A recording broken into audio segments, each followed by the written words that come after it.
రాత్రింబగుళ్ళు ఇవన్నీ కూడా క్లీన్ చేయడంలో చాలా శ్రద్ధ చూపించారు. దగ్గర 7,000 మంది పనిచేశారు. త్రాగునీరు కోసం కొన్ని వందల వేల మంది పనిచేశారు. అదే మరి కరెంట్ ఇవ్వడానికి కొన్ని వేల మంది పనిచేశారు. ఈ విధంగా మనం ఆలోచిస్తే ఫుడ్ పాకెట్స్ అయితే కొన్ని లక్షల ఫుడ్ పాకెట్స్ ఎవ్రీడే సరఫరా చేయడం కోసం పెద్ద ఎత్తున శ్రమ చేశారు.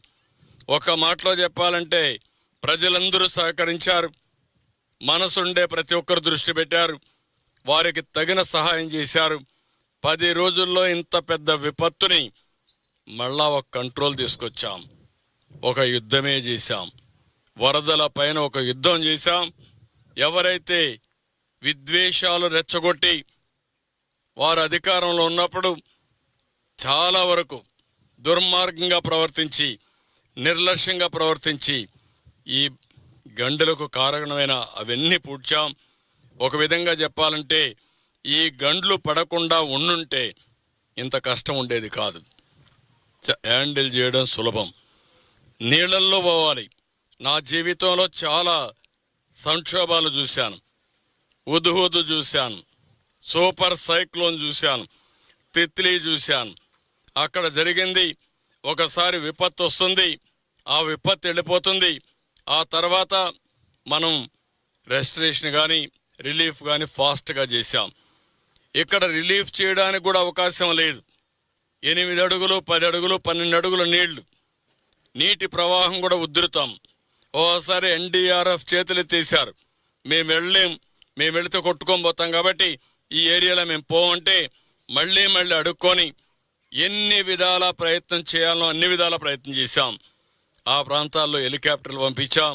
హెలికాప్టర్లు కూడా మీరు చూస్తే మొదటి రోజున ఈ బ్రీచ్ ఎప్పుడైతే పడిందో నీళ్ళైతే వచ్చినాయో ఆ రోజు రాత్రి నేను హోమ్ మినిస్టర్తో మాట్లాడాను. హోమ్ మినిస్టర్ గారితో మాట్లాడి కేంద్రంలో హెలికాప్టర్స్ పంపించమని, ఎన్డీఆర్ఎఫ్ను పంపించమని, పవర్ బోట్స్ పంపించమని వారికి అప్పుడే చెప్పాను.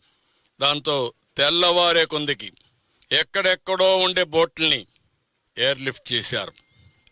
పంజాబ్ నుంచి పంపించారు, చెన్నై నుంచి పంపించారు, బెంగళూరు నుంచి పంపించారు.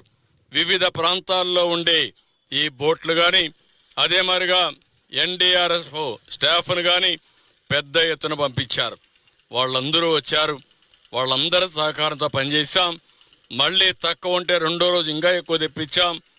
ఎన్ని ప్రయత్నాలు చేయాలనో అన్ని ప్రయత్నాలు చేసి ఈరోజు ప్రజల్ని కొంతవరకు ఆదుకోగలిగాం. ప్రాణ నష్టం తగ్గించాం, ఆస్తి నష్టాన్ని తగ్గించలేకపోయాం.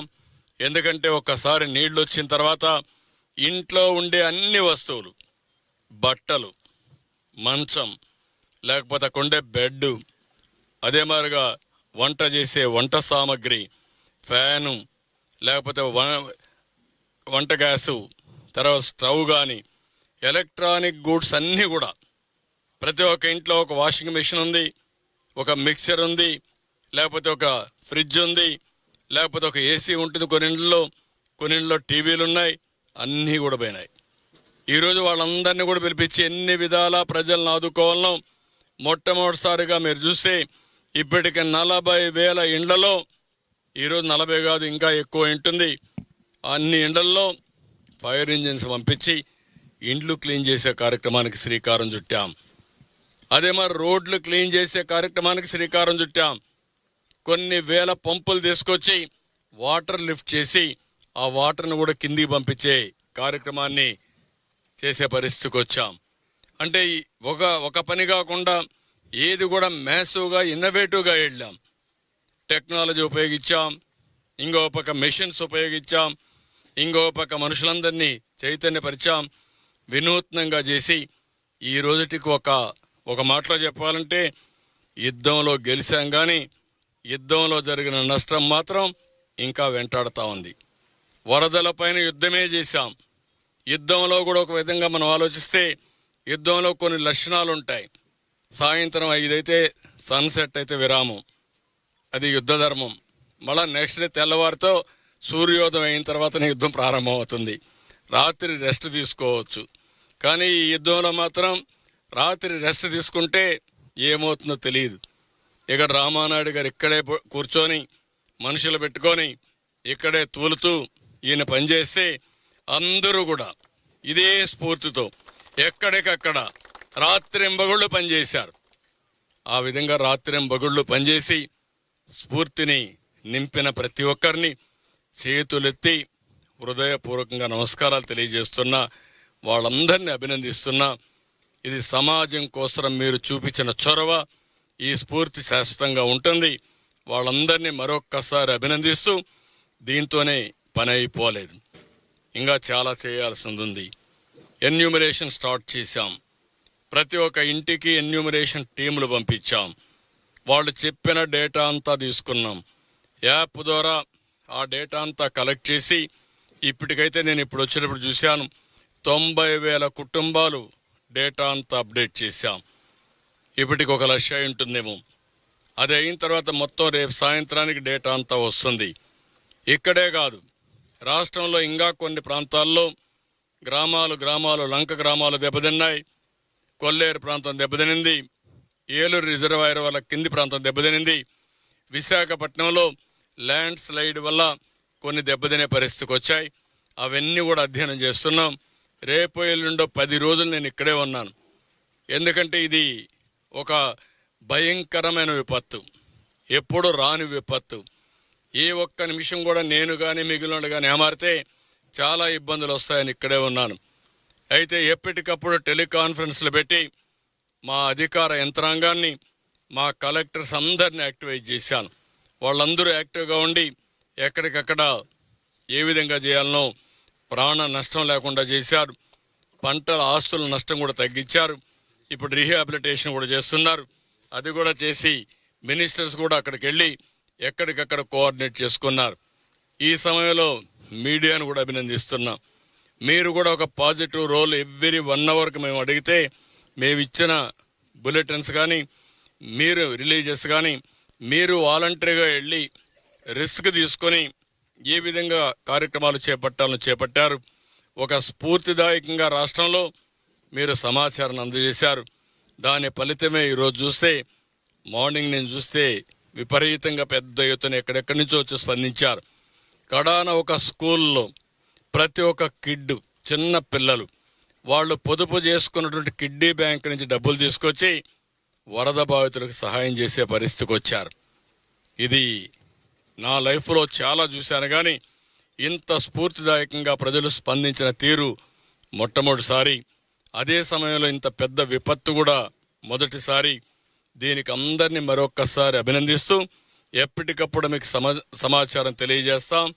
అల్టిమేట్గా ప్రతి ఒక్కరికి న్యాయం చేసి మళ్ళీ ప్రతి ఒక్కరూ నిలదొక్కునే విధంగా చేయూతనిచ్చి తద్వారా అందరిని ఆదుకుంటాం. ఇది మొదటి విడత మాత్రం ఇంతవరకు జరిగింది.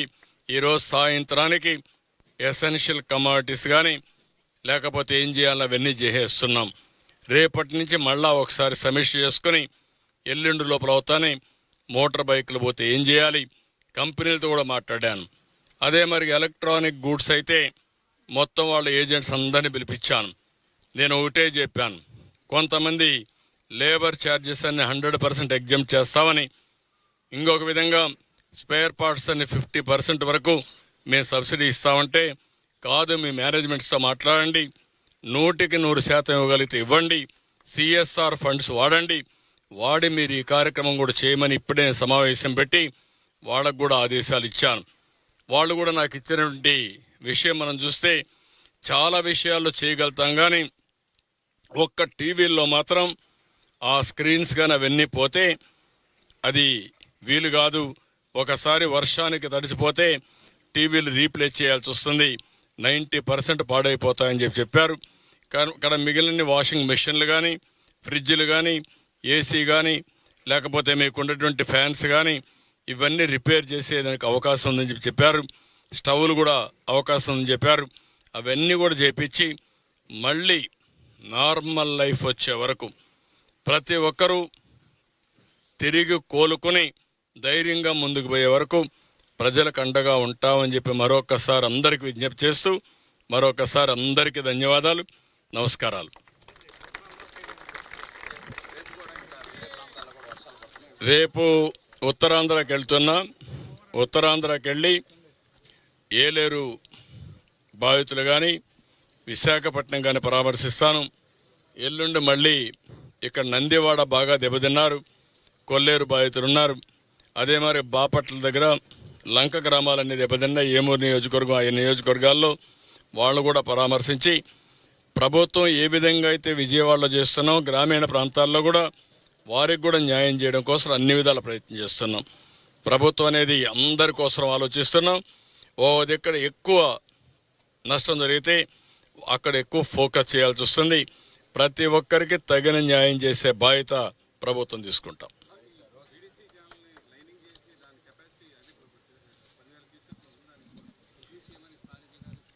తప్పకుండా ఇది శాశ్వత పరిష్కార మార్గం చూపించాలి. ఈ కెనాల్ అంతా కూడా లైనింగ్ చేసి నీళ్లు ప్రాపర్గా పోయేట్టుగా, బుడమేరు డ్రైన్ కూడా కొల్లేరుకి వెళ్తుంది, దాన్ని కూడా పూర్తిగా ప్రక్షాళన చేయాల్సిన అవసరం ఉంది. బుడమేరు ఆపరేషన్ కూడా స్టార్ట్ అవుతుంది.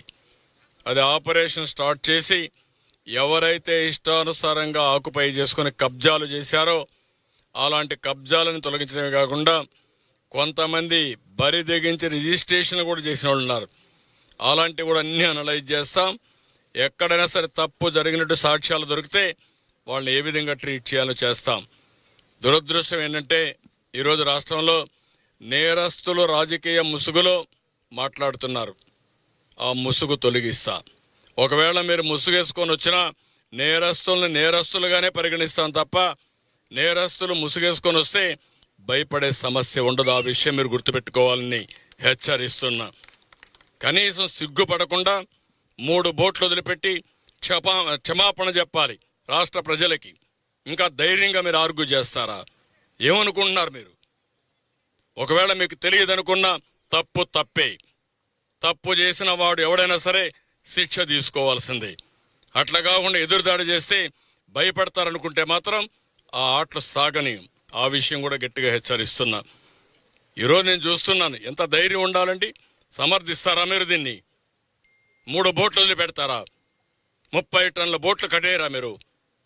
లంగర్ లేదా మీకు? ఎవడు పెట్టుకు చేంతాడేసి కడతారా మీరు? ఎవడు చెప్పాడా నీకు ఇది?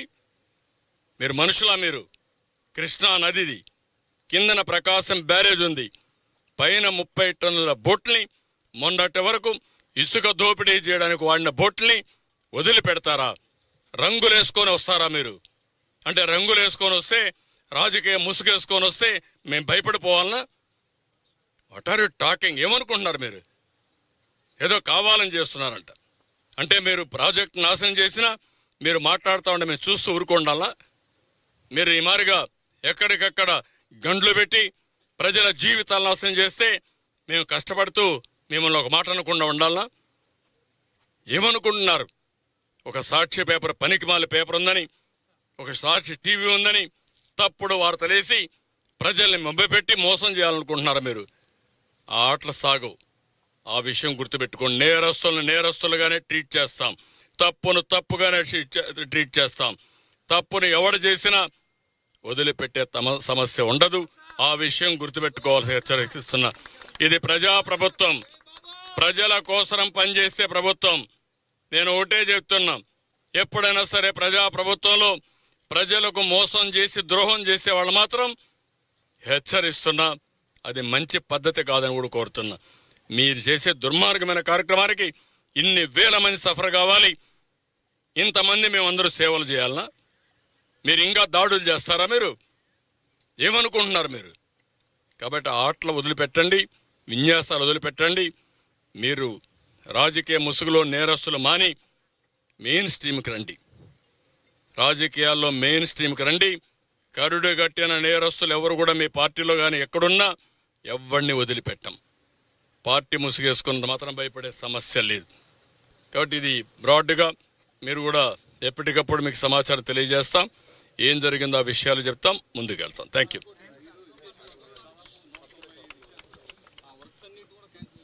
నాట్ ఓన్లీ 195, ఇక్కడ 6-7 వర్కులు 57 కోట్ల రూపాయలు విలువ చేసే పనులు తెలుగుదేశం పార్టీ బుడమేరులో శాంక్షన్ చేస్తే దాన్ని మొత్తం క్యాన్సిల్ చేసి తద్వారా 1 రూపాయి ఇవ్వకుండా మేము కట్టిన రోడ్లు కూడా, బ్రిడ్జెస్ కూడా దారి లేకుండా అప్రోచ్ రోడ్ లేకుండా చేసే పరిస్థితికి వచ్చారు.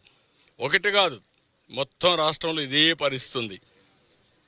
గేట్లు కూడా పెట్టలేని పరిస్థితి. ఇప్పుడు అన్ని ఏ గేట్ ఎప్పుడు దిగిపోతుందో మనకే తెలియని, కొట్టుకోబోతుందో తెలియని పరిస్థితికి వచ్చాయి. చాలా సమస్యలు ఉన్నాయి. అన్ని సమస్యల్ని పరిష్కారం చేస్తాం. కొంత సమయం పడుతుంది, ప్రక్షాళన చేస్తాం.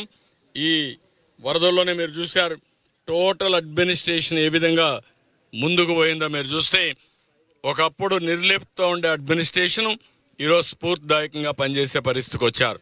దానికి మనస్ఫూర్తిగా అభినందనలు, ధన్యవాదాలు. Thank you.